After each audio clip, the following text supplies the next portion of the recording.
ঠিক আছে, no problem, let's see, start.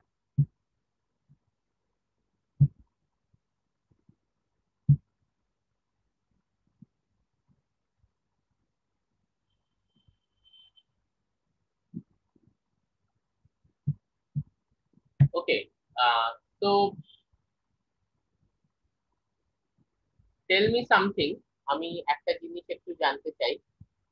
তোমরা শুনতে পাচ্ছ তো আমার গলা? স্ক্রিনটা দেখতে পাচ্ছ তো? হ্যাঁ স্যার। হ্যাঁ স্যার। হ্যাঁ ওকে ওকে, আমাকে একটা জিনিস, তোমরা সিলেবাসটা নিশ্চয়ই দেখেছো জেনোমিক্স প্রোটিওমিক্স এর, and you people must be wondering যে এই যে টপিক, এখানে এত ইনসিলিকো যে আমাদের পড়তে হবে, এত ইনসিলিকো ডিফারেন্ট সার্ভার্স এর ব্যাপারে আমাদের পড়তে হবে কেন? তার কারণ হচ্ছে, এখন যদি আমরা জেনোমিক প্রোটিওমিক স্টাডি দেখি, 50% কিন্তু হচ্ছে ইনসিলিকো প্রসেসে, এবং যেটা দেখা যাচ্ছে যে ইনসিলিকো প্রসেস কিন্তু অনেক সময় ইন ভিট্রো বা ইন ভিভো প্রসেসের থেকে অনেক অ্যাকিউরেট প্রেডিক্ট করে দিচ্ছে regarding a protein or a জিন এক্সেট্রা। তার কারণ হচ্ছে যে এই যে একটা বায়োলজিক্যাল সিস্টেমে why this in silico process is so important, because biological সিস্টেমে দেখবে একটা ভ্যারিয়েবিলিটির ব্যাপার আছে। Suppose we are not suppose but in general reality we are seeking a patent for something. What I won't tell you right now, but then you see the biggest problem is just repeatability একটা limitation আছে। For example, যে তুমি তোমাদের বিয়েতেই বোঝাচ্ছি যে 5 মাইক্রোগ্রাম/ml protein নিয়ে সেটা তুমি লাউরি করলে, করে দেখলে সেটা রিডিং আসতে গিয়ে হচ্ছে 0.8 ধরে নাও। এবার নেক্সট বার আবার তুমি 5 মাইক্রোলিটার প্রোটিন নিলে, নতুন করে রিয়েজেন্ট বানালে, সেগুলো অ্যাড করলে, করে আবার তুমি লাউরি রিয়েজেন্ট অ্যাড করলে, কোলিন সায়াকাইড, লাউরি রিয়েজেন্ট বলছি, কোলিন সায়াকাইড রিয়েজেন্ট অ্যাড করলে, তখনও যে 0.8ই আসবে, এটার কিন্তু কোনো মানে নেই, রাদার 0.8 আসবে না। সেটাই হচ্ছে there is a problem with the repeatability of the data, especially with respect to in vitro and in vivo systems.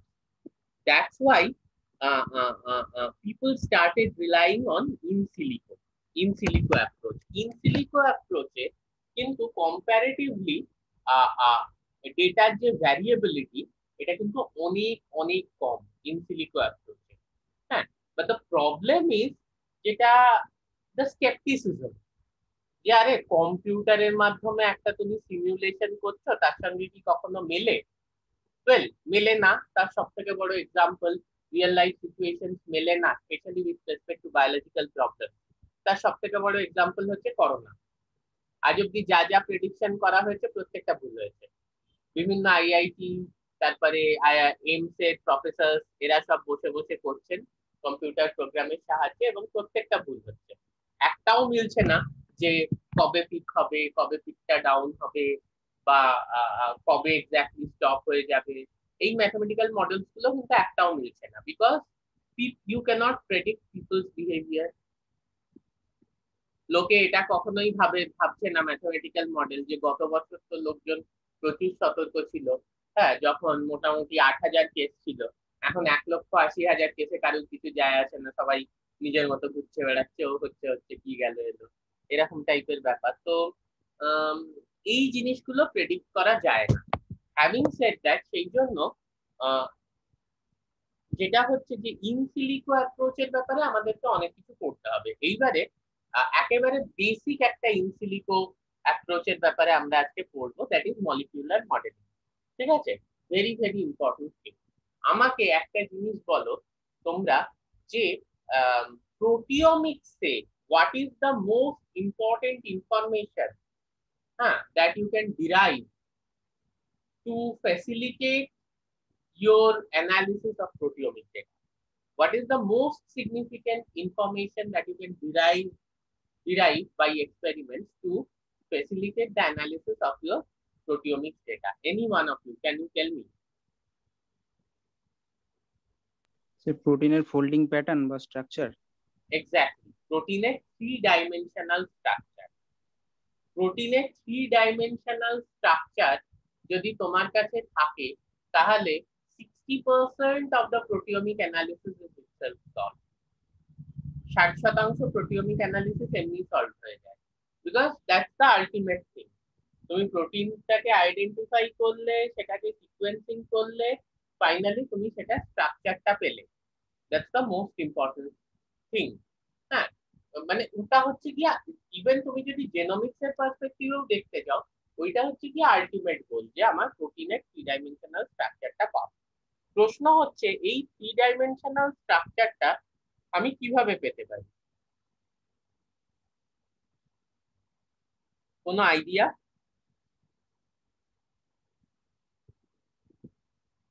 Compare করে, মানে এক্সিস্টিং, যদি কোনো এক্সিস্টিং প্রোটিন থাকে তার সঙ্গে সিকোয়েন্স মেলে, না, তার সঙ্গে আগে কম্পেয়ার আগে করে। আমরা ওই টেকনিকে যাব।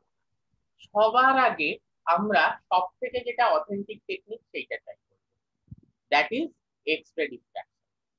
ঠিক আছে, দেখো একটা জিনিস আমি বলি, যে তোমরা, আমরা আজকে অবশ্যই ওটার ব্যাপারে পড়বো, বাট আমাদের একটা প্রায়োরিটি লিস্ট বুঝতে হবে। প্রোটিওমিক্স যখন পড়ছি আমাদের অনেক কিছু বুঝতে হবে। আমি তোমাদের রাইট আপের সময় বারবার বলছিলাম না, যদি একটা সিম্পল ওয়েস্টার্ন ব্লট দিয়ে কাজ চলে যায়, কেন মাইক্রো অ্যারে করতে হবে? ঠিক আছে, কখন কোন টেকনিকটা ব্যবহার করতে হবে বুঝতে হবে। তোমার প্রোটিন স্ট্রাকচার দরকার, 3 ডাইমেনশনাল স্ট্রাকচার। সবার আগে always go for X-ray diffraction. ঠিক আছে, ট্রাই করো এক্স-রে ডিফ্রাকশন। হ্যাঁ, এক্সপেরিমেন্টাল স্ট্রাকচার যদি তোমার থাকে, নাথিং লাইক দ্যাট। যতই থিওরিটিক্যাল স্ট্রাকচার হোক, সেটা এক্সপেরিমেন্টাল স্ট্রাকচারের থেকে কিন্তু কখনো বেশি অথেন্টিক হতে পারে। এবারে করোবোরেশন, করোবোরেশন মানে আমার একটা থিওরিটিক্যাল স্ট্রাকচার আছে, সেটাকে আমি একটা এক্সপেরিমেন্টাল স্ট্রাকচার দিয়ে করোবোরেট করলাম, that's the best possible solution. এটা সব থেকে ভালো সলিউশন, যে আমার থিওরিটিক্যাল স্ট্রাকচারটাকে আমি এক্সপেরিমেন্টাল স্ট্রাকচার দিয়ে করোবোরেট করলাম। তো but first of course, or vice versa, but first of course we should go for experimental structure. তাহলে এক্সপেরিমেন্টাল প্রোটিন স্ট্রাকচার আমি কি কি পদ্ধতির সাহায্যে পেতে পারি? Experimental data, protein 3 dimensional structure আমি কি কি পদ্ধতির মাধ্যমে পেতে পারি? What are the technique? X-ray diffraction আর এনএমআর। আরো একটা টেকনিক আছে, এনএমআর স্পেকট্রোস্কোপি, এক্স-রে ডিফ্রাকশন ছাড়া আরো একটা টেকনিক আছে, যেটা আজকাল খুব মানে কি বলবো, আপগ্রেডেশন হয়েছে বলতে পারো, বা রিফাইনমেন্ট হয়েছে বলতে পারো। এবং বিশেষ করে একটু বড় প্রোটিন কমপ্লেক্স, ধরো ফ্ল্যাগেলার অ্যাপারেটাস, যেখানে অনেকগুলো প্রোটিন একসাথে আছে, ঠিক আছে, বা একটু বড় প্রোটিন কমপ্লেক্সের ক্ষেত্রে সেই টেকনিকটা খুব বেশি ইউজ হচ্ছে। Any one of you? বিশেষ করে যারা টিআইএফ এর ইন্টারভিউ দিতে যাচ্ছ, এই প্রশ্নগুলোই কিন্তু ফেস করবে। Any one of you?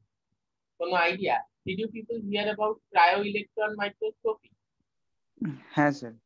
Cryo electron মাইক্রোস্কোপির যেটা অ্যাডভান্টেজ হচ্ছে, যে একেবারে নেটিভ স্ট্রাকচারটা পাওয়া যায়, কারণ ক্রায়ো কন্ডিশন মানে এট এক্সট্রিমলি লো টেম্পারেচার, যেটা হচ্ছে যে আমাদের প্রোটিনের ফোল্ডিং যেটা অরিজিনাল ছিল তাতে অতটা চেঞ্জ হয় না, যেটা কিন্তু এক্সপ্রেস ক্ষেত্রে হয়। কারণ এক্সপ্রেস ক্ষেত্রে যাই হোক, তুমি একটা ক্রিস্টাল জেনারেট করার জন্য তুমি সেটাকে ডিফারেন্ট ভেপার ডিফিউশনের সাহায্যে করছো, মানে একটা কেমিক্যাল ইকুইলিব্রিয়াম এস্টাবলিশ হচ্ছে, ফলে তুমি ডিফারেন্ট কেমিক্যাল আর কি অ্যাপ্লাই করছো, ঠিক আছে, which are crystal generating agents basically। তো এই ধরনের মানে একটা প্রোটিন সিস্টেমে যতক্ষণ না কোনো পার্টারবেশন, মার্ক মাই টার্ম, পার্টারবেশন বা কোনো ধরনের ইরেগুলারিটি না থাকে, ক্রিস্টালাইজেশন হয় না। ঠিক আছে, তো ওইটা যেটা সমস্যা হচ্ছে, since you are treating the protein with different chemicals, it changes its native structure. NMR এর ক্ষেত্রে সেটা অতটা হয় না, but NMR has got a big limitation, যে ওর সাইজটা, ও একটা সার্টেন সাইজ 50 কেজির বেশি ওপরের প্রোটিনের এনএমআর করা ইটস ভেরি ডিফিকাল্ট। হ্যাঁ, নয়েজ খুব বেশি হয়ে যায়, but still this two are most famous technique. কিন্তু এখন যেটা দেখা গেছে যে ক্রায়ো ইলেকট্রন মাইক্রোস্কোপি, যেটার ক্ষেত্রে একটা বিশাল বড় রেজলিউশনের ইস্যু ছিল, যে না ওটা রিজলভ করতে পারে না, কারণ 4 অ্যাংস্ট্রম এর নিচে স্ট্রাকচার পাওয়া যাচ্ছে না। একটা 4 অ্যাংস্ট্রম এ আলফা হেলিক্স কিছু বোঝা যায় না, মনে হচ্ছে যে ওই মাথার চুল বাঁধার ফিতের মতো আছে। তো ইটস লাইক দ্যাট। তো এখন যেটা ব্যাপার হচ্ছে যে সেই রিফাইনমেন্টটা অনেকটা হয়ে এখন মোটামুটি 2 অ্যাংস্ট্রম 2.5 অ্যাংস্ট্রম এইরকম লেভেলে রেজলিউশনে কিন্তু স্ট্রাকচার দেখা যাচ্ছে। বিশেষ করে যদি বড় প্রোটিন হয়, সেটা বিশেষ করে কোনো প্রোটিন মেশিনারি, আমি বললাম ফ্ল্যাজেলার অ্যাপারেটাস, সেটার এক্সাক্ট 3 ডাইমেনশনাল স্ট্রাকচারটা বোঝার জন্য কিন্তু এটা খুবই একটা ভালো টেকনিক, এই cryo electron microscope. So this is another experimental technique. Okay. রেজলিউশনের ব্যাপারটা কি বোঝা গেল?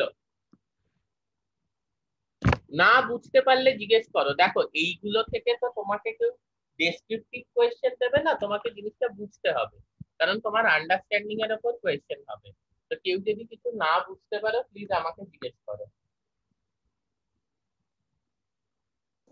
হ্যাঁ স্যার, ক্রায়ো রেজলিউশনটা ইলেকট্রন, হ্যাঁ সৌরদীপ কিছু বলছো? আচ্ছা আগে রুদ্রটা বলুন। হ্যাঁ রুদ্রটা বলুন, তারপর বলছি। আচ্ছা বলো দুটো। ওই রেজলিউশনটা আমি বলি। দেখো রেজলিউশন হচ্ছে যে তুমি, রেজলিউশন ব্যাপারটা হচ্ছে যে মিনিমাম কত ছোট একটা দুটো জিনিসকে আলাদা বলে বুঝতে পারো, মিনিমাম কত ছোট দুটো জিনিসকে আলাদা বলে বুঝতে পারো। ঠিক আছে, ধরো তোমার চোখ ভালো, তুমি দুটো চুলকে আলাদা বুঝতে পারবে, একদম পাশাপাশি দুটো চুল রাখা রয়েছে।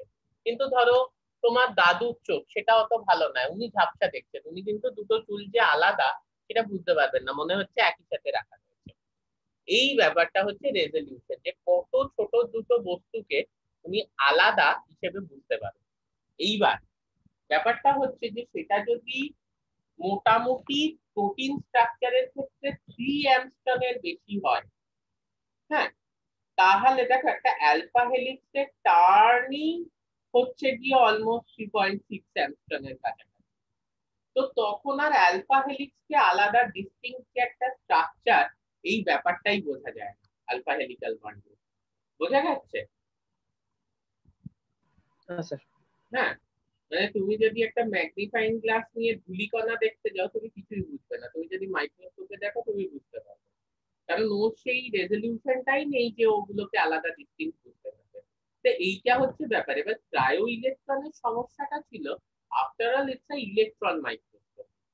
ইলেকট্রন মাইক্রোস্কোপি রেজলিউশন কখনো অত হয় না, কারণ ইলেকট্রন মাইক্রোস্কোপি এতদিন আমরা কিসে দেখেছি, যে সেটা কোনো সেলের ইন্টারনাল অর্গানেলের স্ট্রাকচার, কিংবা কোনো ভাইরাস, কিংবা এই ধরনের কোনো প্রোটিন বড় কমপ্লেক্সের স্ট্রাকচার, ইন্ডিভিজুয়াল প্রোটিনের স্ট্রাকচার ইলেকট্রন মাইক্রোস্কোপে তোমরা এত ইমেজ দেখেছো। ইলেকট্রন মাইক্রোস্কোপে পোলেনের স্ট্রাকচার দেখেছো, ব্যাকটেরিওফাজের স্ট্রাকচার দেখেছো, বিভিন্ন অঙ্গাণু কোষের মধ্যে তাদের স্ট্রাকচার দেখেছো, কিন্তু একটা সিঙ্গেল প্রোটিনের স্ট্রাকচার এর সাহায্যে পাওয়া কিন্তু কঠিন।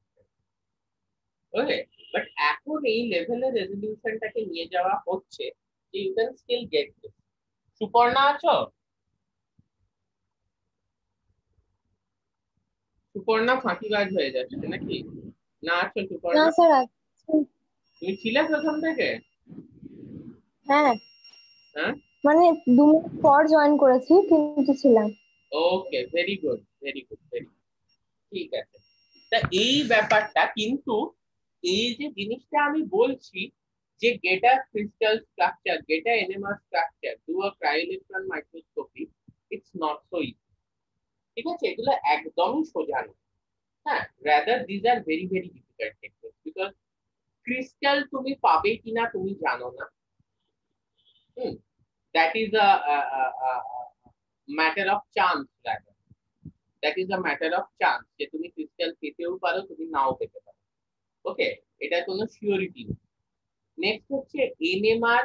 এনএমআর প্যাটার্ন অনেক সময় এতটাই নয়েজ দ্বারা করাপ্টেড থাকে যে সেটাকে ডিকোড করে সেখান থেকে স্ট্রাকচার পাওয়া প্রায় অসম্ভব হয়ে যায়। ক্রায়ো ইলেকট্রন মাইক্রোস্কোপিতে often you get very heavy structure, যেখান থেকে তুমি কিছুই বুঝতে পারবে না।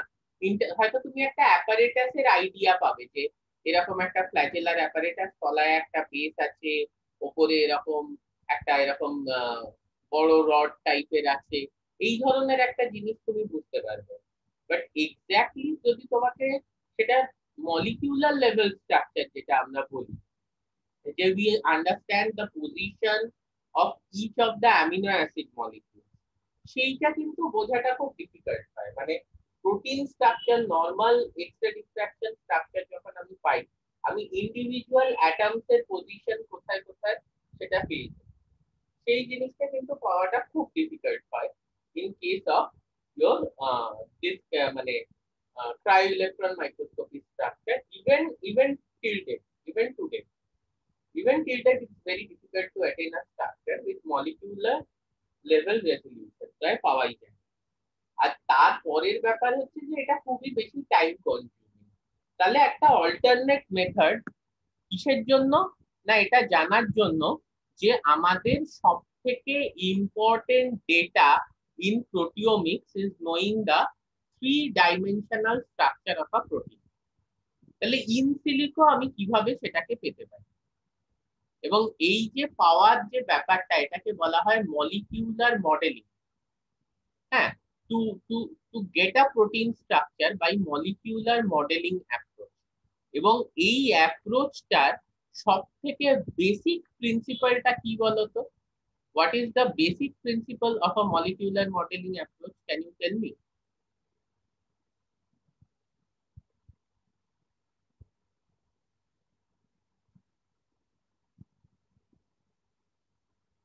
একটু চেষ্টা করো, একটু ভাবো যে কিসের উপর ভিত্তি করে এই মলিকিউলার মডেলিং অ্যাপ্রোচটা দাঁড়িয়ে আছে।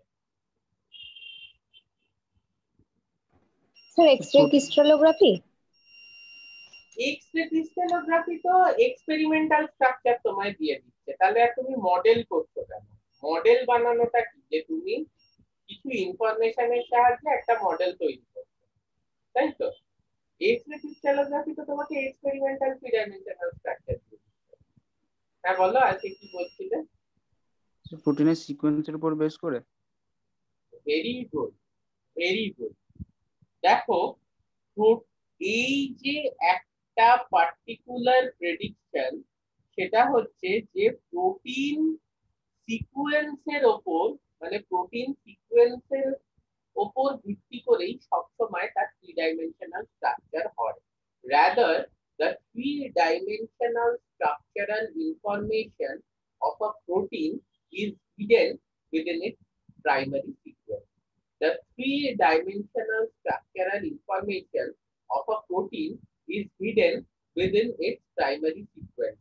এই যে কথাটা, এইটার ওপর ভিত্তি করে কিন্তু পুরো মলিকিউলার মডেলিং অ্যাপ্রোচটা দাঁড়িয়ে আছে।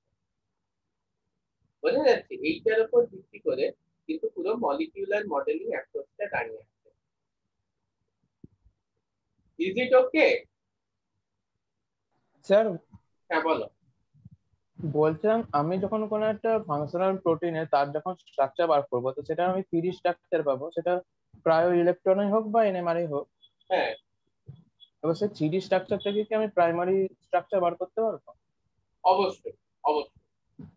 দেখো, তুমি 3-dimensional স্ট্রাকচার পাচ্ছ মানে প্রত্যেকটা অ্যাটম কোথায় আছে সেটা তুমি জেনে যাচ্ছ থিওরিটিক্যালি। প্র্যাকটিক্যালি সেটা হয় না, কারণ আমরা দেখলামই যে ক্রায়ো ইলেকট্রনের সেই রেজলিউশন নেই। ঠিক আছে?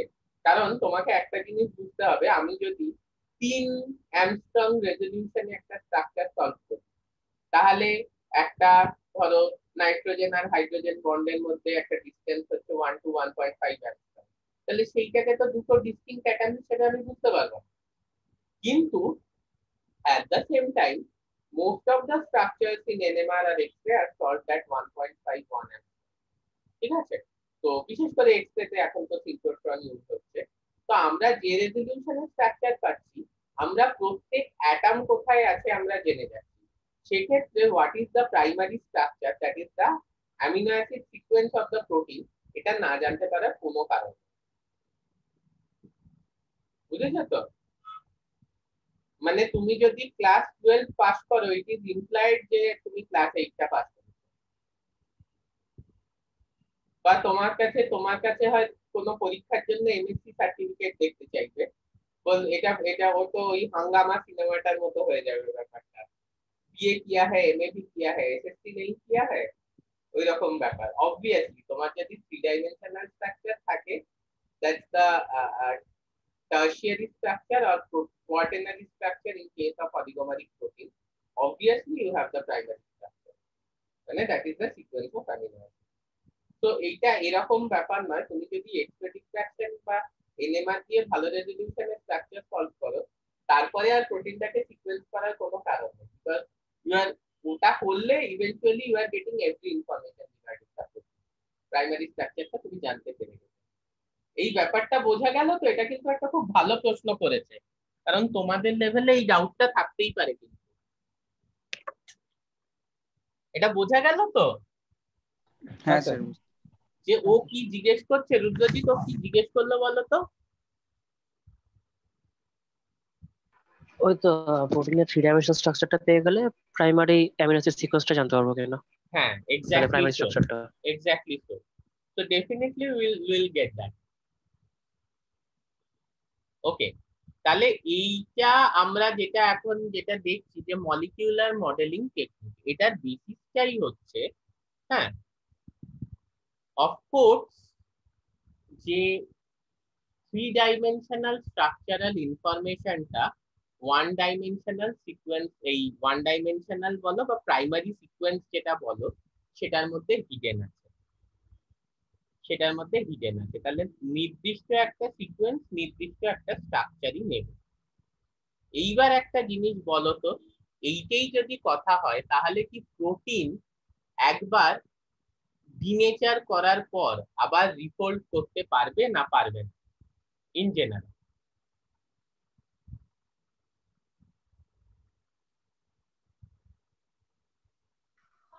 হ্যাঁ স্যার, ঠিকঠাক কন্ডিশন দিলে পারবে। ঠিকঠাক কন্ডিশন দিলে পারবে। কেন পারবে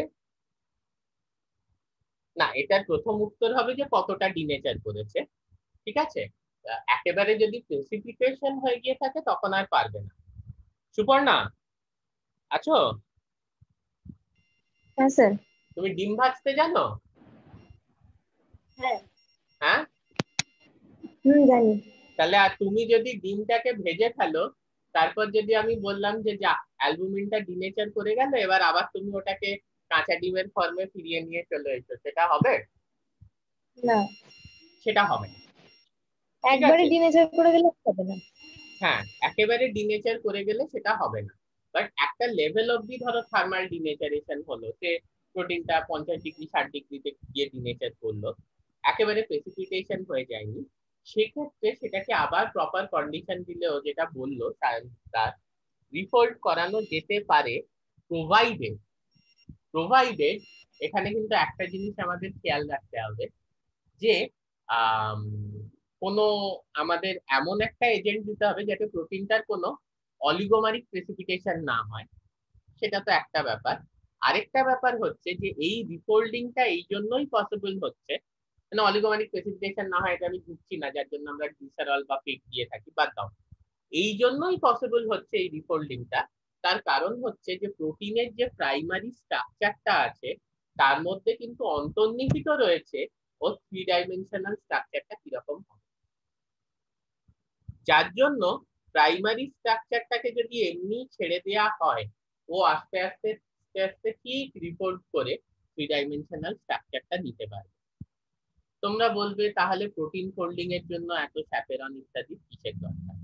দরকারটা এই জন্যই যে স্যাপেরনের রোলটা হচ্ছে গিয়ে যে ও শুধু ফোল্ডিং করায় তা নয়, ও অনেক সময় আনফোল্ডেড কন্ডিশনে রাখে, যখন একটা জায়গা থেকে আরেকটা জায়গায় পাস করার হয়।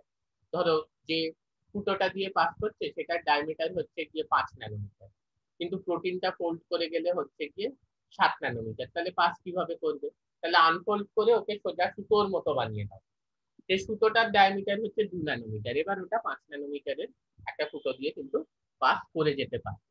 তো দিস ইজ দ্য কনসেপ্ট। ওকে, যে আনফোল্ডেড অবস্থায় রাখা বা কোনো মিসফোল্ডিং যাতে না হয় সেটা দেখা, বা ফোল্ডিংটাকে ফেসিলিটেট করা, মানে অনেক তাড়াতাড়ি করে দিচ্ছে, it's kind of acting as a catalyst, অনুঘটক হিসেবে কাজ করে স্যাপেরনস গুলো, এটা হয়তো ফোল্ডিংটাকে ত্বরান্বিত করে। but in general also if you leave the protein it will get folded. Clear হচ্ছে ব্যাপারটা? হ্যাঁ sir. Now this is the most important concept. Now this is the more important concept in drug design. ঠিক আছে, drug ডিজাইনে কিন্তু এটা একটা খুব ইম্পর্টেন্ট কনসেপ্ট যে আমার 3 ডাইমেনশনাল স্ট্রাকচার থাকতে হবে টার্গেট প্রোটিনের, আর আমার 3 ডাইমেনশনাল স্ট্রাকচার জানতে হবে লিড মলিকিউলসের। ঠিক আছে, যেটা লিখেছে বোধহয় সৌরদীপ লিখেছে এইটা, যে তাহলে আমরা কোত্থেকে পাবো এই যে স্ট্রাকচার গুলো এবং লিড মলিকিউলস গুলো, এগুলো কোত্থেকে পাবো? এটা হচ্ছে 1 নম্বর কোয়েশ্চেন এখানে চলে আসছে। নেক্সট কোয়েশ্চেন আমার চলে আসছে গিয়ে হচ্ছে যে কি ধরনের প্রোটিনকে আমরা টার্গেট হিসেবে নেব ফর ড্রাগ ডিজাইন। একটু ভাবো, ভেবে উত্তর বলো আমরা। দেখো মুখস্থর দিন চলে গেল, এই ইয়ে কিন্তু বুঝতে হবে। তাহলে তুমি কি ধরনের টার্গেট প্রোটিনের হিসেবে ড্রাগ এগেইনস্টে কি ধরনের টার্গেট প্রোটিনের এগেইনস্টে ড্রাগ ডিজাইন করবে? Any one of you? যে প্রোটিনের কোনো স্পেসিফিক ফাংশন আছে সেই প্রোটিনকে আমি টার্গেট করব। দেখো সব প্রোটিনেরই কোনো স্পেসিফিক ফাংশন আছে, মানে তোমাকে কিন্তু এগুলো টিআইএফআর এ জিজ্ঞেস করবে, তাহলে এরকম তুমি একটা প্রোটিন বলো যার কোনো স্পেসিফিক ফাংশন নেই। Tell me the name of a protein যার কোনো স্পেসিফিক ফাংশন নেই, সেলে এমনি এমনি তৈরি হয়। একটা নাম বলো প্রোটিনের এরকম। সব প্রোটিনের স্পেসিফিক ফাংশন আছে। না, যে প্রোটিন গুলো অন্য প্রোটিনের যে এক্সপ্রেশন বা তার যে কন্ট্রোল রেগুলেট করছে তার এক্সপ্রেশন গুলো, সেই প্রোটিনের এগেনস্টে যদি কোনো এরকম ড্রাগ ডিজাইন করি, সেটা কোন অসুখের ক্ষেত্রে করবে তুমি? অনেক অসুখই আছে যেগুলো যেগুলো লাগে এমনি রেগুলার ডে টু ডে, যেমন হ্যাঁ, ডায়াবেটিস থেকে শুরু করে বা কিছু। আচ্ছা তুমি ডায়াবেটিস, তাহলে ডায়াবেটিস যদি তোমার হয় তুমি কি ধরনের ড্রাগ ডিজাইন করবে তুমি আমাকে বলো। You have told about the ইয়ে, ঠিক আছে, ডিজিজ ডায়াবেটিস। এবার তুমি বলো কি ধরনের ড্রাগ ডিজাইন করবে, কি ধরনের ডায়াবেটিস হলে কি ধরনের ড্রাগ ডিজাইন করবে? Any one of you. Sir তাহলে টার্গেট মলিকিউল এরকম হতে পারে যেগুলো সেল সারফেসে থাকবে, কারণ ড্রাগ তো সেলের ভিতরে যেতে পারবে না, বাইরে থেকে অ্যাকশন কাজ করতে হবে। Most of cell the drugs surface can't go inside, এটা ঠিক। মোস্ট অফ দ্য ড্রাগস, এটা কিন্তু সত্যি কথা যে বেশিরভাগ ড্রাগই ওই রকম ভাবে সেলের মধ্যে ঢুকে যায় না, একটা পারমিয়েবিলিটি ইস্যু থাকে। হ্যাঁ, তাহলে ঠিক আছে, এইবারে আস্তে আস্তে আমরা একটা ট্রেন্ডে আসছি।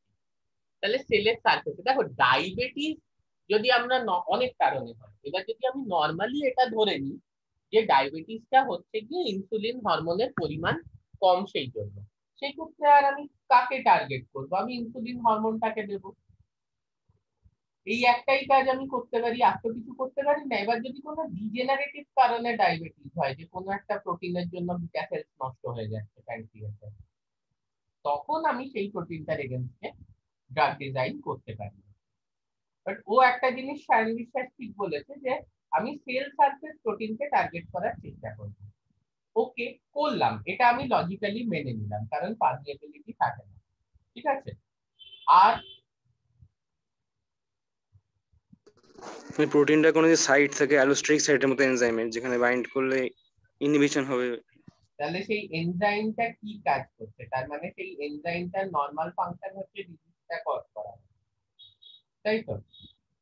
ওকে, আই বাই দ্যাট পয়েন্ট। একটা এনজাইম যদি নরমালি ধরো ফাংশন করে ফর কজিং আ ডিজিজ, আমি সেটাকে অ্যালোস্টেরিক্যালি ইনহিবিট করতে পারি।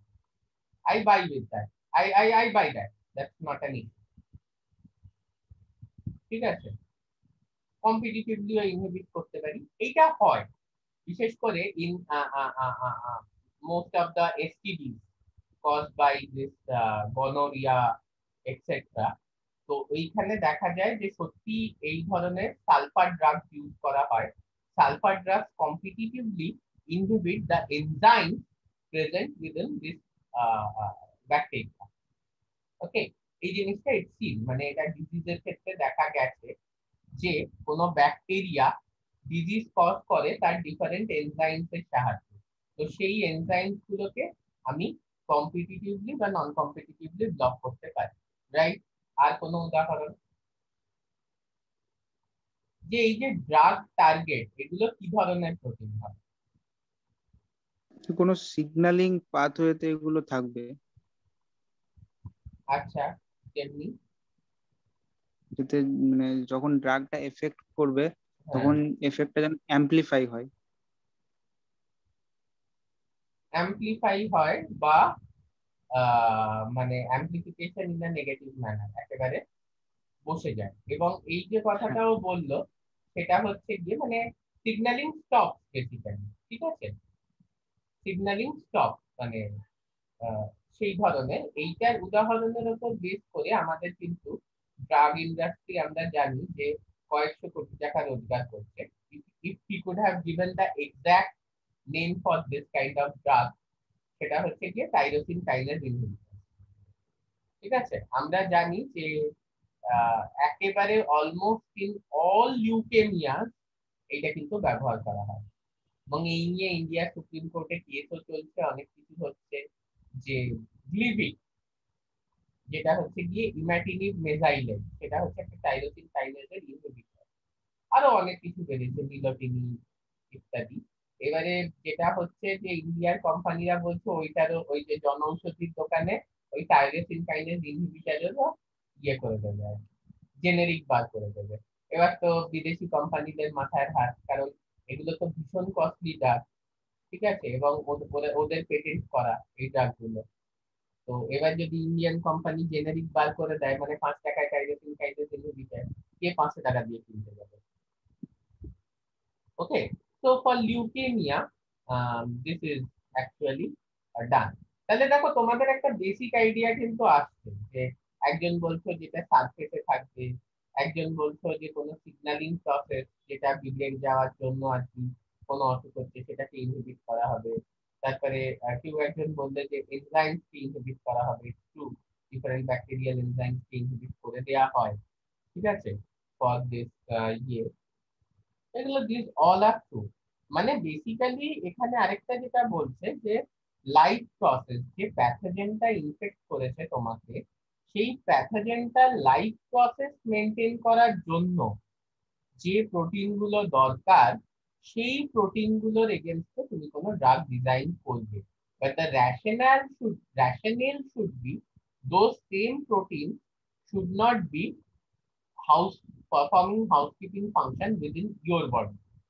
সেই সেম প্রোটিন গুলো তোমার বডির মধ্যেও হাউসকিপিং ফাংশন যেন পারফর্ম না করে।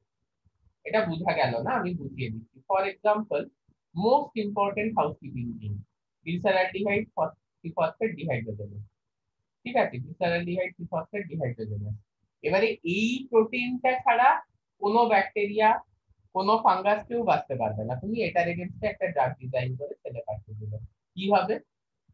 ওদেরকে মারার জন্য তোমার নিজের গ্লাইকোলাইসিসটাও বন্ধ হয়ে যাবে, কারণ গ্লিসারালডিহাইড ট্রিফসফেট ডিহাইড্রোজেনেজ তো তোমার মধ্যেও আছে, সেটা তো তোমার গ্লাইকোলাইসিসে করছে। তাহলে এইভাবে টার্গেট আমরা করতে পারবো না। Most of the antibiotics they target the ribosome because this bacteria and virus have এই this bacteria whatever parasites they are infecting us, they have kind of bacteria যেগুলো, মানে if it's not a eukaryotic parasite, তাহলে তাদের কিন্তু রাইবোসোমটা different type. তো আমরা specifically 70s রাইবোসোমটা এর এগেইনস্টে drug পাঠাতে পারি, যেটা কিন্তু 80s রাইবোসোমকে সেইভাবে অ্যাফেক্ট করবে না। তো this is called differential targeting, যে এমন কিছু প্রোটিন যেটা প্যাথোজেন, যেটা প্যাথোজেনিক ইনফেকশন হয়, যেটা প্যাথোজেন স্পেসিফিক এবং প্যাথোজেনের লাইফ প্রসেস মেইনটেনেন্সের জন্য সাহায্য।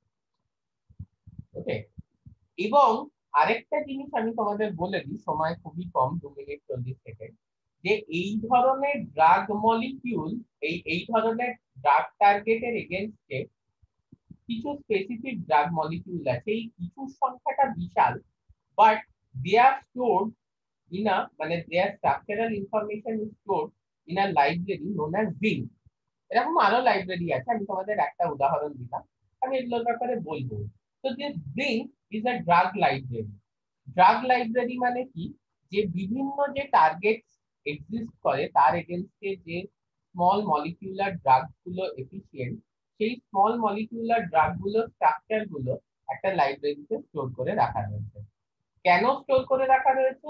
যে তুমি যদি কোনো টার্গেট আইডেন্টিফাই করতে পারো, তাহলে ওখান থেকে তুমি কয়েকটা ড্রাগ মলিকিউল নিয়ে তুমি দেখলে যে ওই টার্গেটে বাইন্ড করতে পারছে।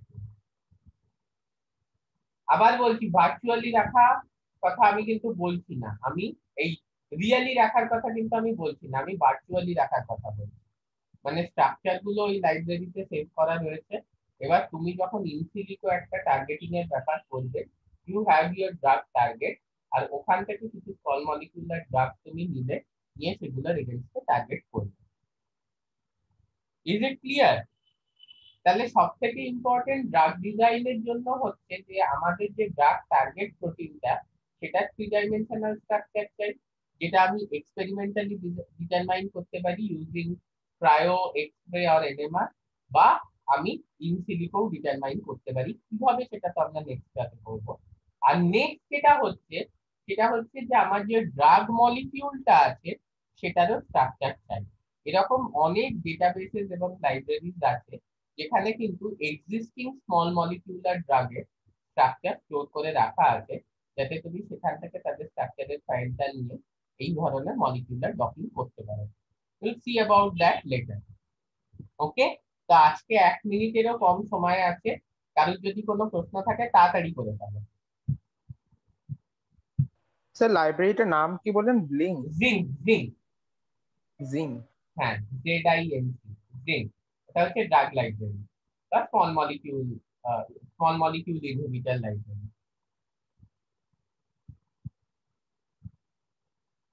ওকে, ঠিক আছে, we stop here, but we will meet very soon. 1-2 দিনের মধ্যেই আবার আমরা মিট করব, করে আমাদের কিন্তু এবার তাড়াতাড়ি প্রসিড করে কমপ্লিট করতে হবে সিলেবাস।